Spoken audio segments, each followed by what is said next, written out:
Today I'll be talking about my ArcLink project. I decided to do my pathway at Lee Place Park in Burgerfield, which is a park I used to go to a lot when I was a child.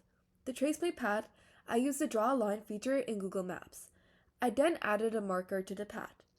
Every line is straight other than the curved line outlining the trees, which is just this little segment over here. I'll find the distance for this using the ArcLink formula. To find the coordinates, I decided to make the starting point of the curved segment my origin. I also found the endpoints, local maximums and minimums, and other helpful points I thought would be helpful for finding the representative function of the segment. I decided to make clear the points that I wanted to target by highlighting them in black. To find one coordinate pair, which in this case would be the first coordinate after the origin, I used the measurement tool and started at the origin and went through my horizontal axis. Once I reached the desired x-coordinate, I recorded that distance and then clicked my click pad, which then allowed me to drag up in a right angle the appropriate y-coordinate distance. Since Google Maps only tells you the total measurements along a path, to find the y-coordinate, I subtracted the total distance of 40 feet in this case to the x-coordinate I had recorded before of 19 feet to get the y-coordinate of 40 minus 19, which is 21 feet in this case. I repeated this process for every specified coordinate in the image on slide 3, leading to these 9 points to be found. To find my function, I decided to do my calculations within Desmos. The first thing I did was put my points within a table. Then I tried to find a function using polynomial regression.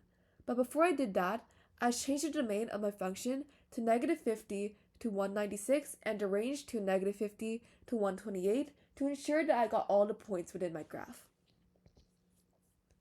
I first tried to find a function using polynomial regression using lower degree polynomials, but the points did not fit the function with much accuracy to the point where the regression function looked almost nothing like my actual path.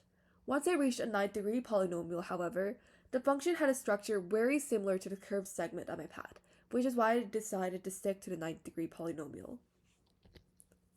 I put the regression values into an actual function, f of x.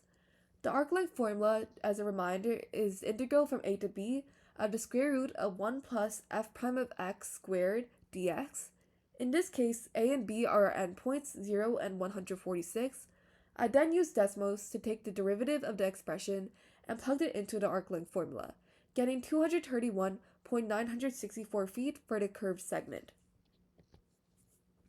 Using the measurement tool in Google Maps, we can see that the two straight paths connecting the curved segment are 146 and 58 feet. If we add these values to the arc length we found before, that gives us a total distance for the path of 146 plus 58 plus 231.964, which is equal to 435.964 feet.